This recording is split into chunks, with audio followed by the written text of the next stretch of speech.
इन भक्ति क्या होते हैं दरु को पूछो जाई, सवा शेर अन पावते अटल राज दिया ताही। अब भक्ति से कहते हैं आपको जय तुझे राजपाठ कुछ चाहिए हमरा इधर ले ध्यान।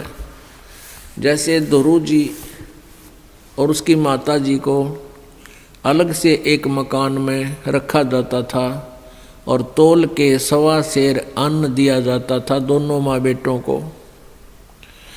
फिर दोरू ने अपनी माँ से प्रश्न किया कि माँ ये मेरे पिताजी को राज किसने दिया है, क्योंकि उसकी मौसी जी ने दोरू की मौसी ने दोरू जी को उसके पिताजी के गोडों से जो उनमें बैठा था उनके गोद में गोद से छीनकर बाहर फेंक दिया था, लात मार दी थी कि तू यहाँ नहीं बैठ सकता।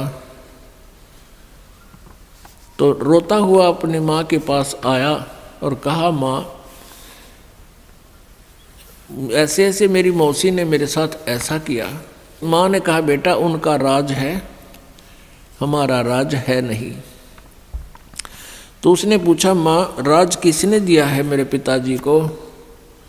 माँ ने कहा बेटा भगवान ने की लीला है, वही देता है सबको।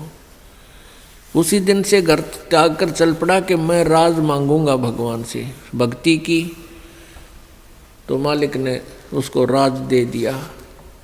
कुछ दिनों के बाद उसका मौसी वाला भाई मार दिया किसी शत्रुओं ने और वो राज्य फिर ध्रुव को प्राप्त हुआ। तो परमात्मा कहते हैं बिन भक्ति क्या होत है दरु को पूछो जाई, सवा शेर अन पावते अटल राज दिया ताही। भक्ति करने से अटल राज दे दिया, नहीं तो सवा शेर अन्न तोल के मिला करता फिर ठाठ कर दिए। इस भक्ति के कारण कहते हैं मालिक ही सब कुछ दे सकता है, पूरी श्रद्धा के साथ साधना करो। लेकिन हमने अब ये ज्ञान हो गया कि हमने यो राज तो मांगना है को नहीं, आग लगे इसे राज के जिसने फिर नरक में जाना हो। परमात्मा कहते हैं